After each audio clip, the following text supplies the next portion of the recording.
আসসালামু আলাইকুম, স্বাগতম সবাইকে। আজ আপনাদেরকে ব্যানানা দিয়ে একটু ব্রেড তৈরি করে দেখাবো।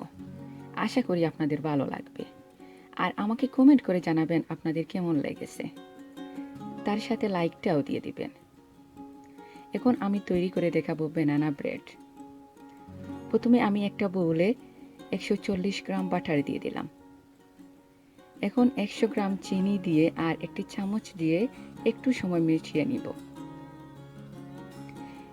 এবার একটা হ্যান্ড বিটার দিয়ে ভালোভাবে মিশিয়ে নেব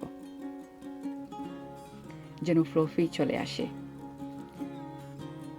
এখন 2টি ডিম দিয়ে বিট করব কিছু সময় ভালোভাবে ফ্লফি হওয়ার জন্য।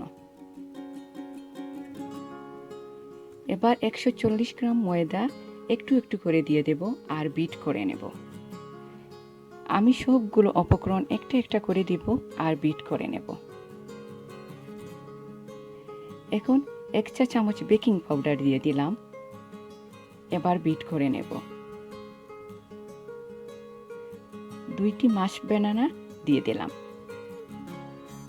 আবার বিট করে নেব। এখন 1 চা চামচ ভ্যানিলা এসেন্স দিয়ে আবার বিট করে নেব। এখন সামান্য লবণ দিয়ে ভালোভাবে মিক্সচারটাকে বিট করে নেব।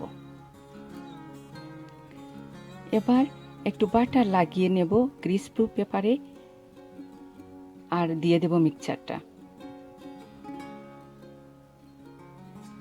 এবার বেক করব 180 ডিগ্রি সেলসিয়াসে 50 মিনিট। আমার সবগুলো রান্নার লিংক দিয়ে থাকি ডেসক্রিপশন বক্সে, আপনারা চাইলে সেখান থেকে দেখে নিতে পারেন।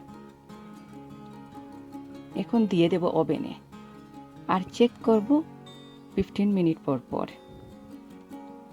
এবার একটি কাঠি দিয়ে চেক করে নিলাম, খুব সুন্দর মতো হয়েছে আমার ব্রেডটা। এবার একটু আইসিং সুগার, চকলেট সিরাপ ও ক্রিম দিয়ে সাজিয়ে নেব। আমি এখানেই বিদায় নিলাম। সবাই ভালো থাকবেন, দোয়া রইল। আল্লাহ হাফেজ।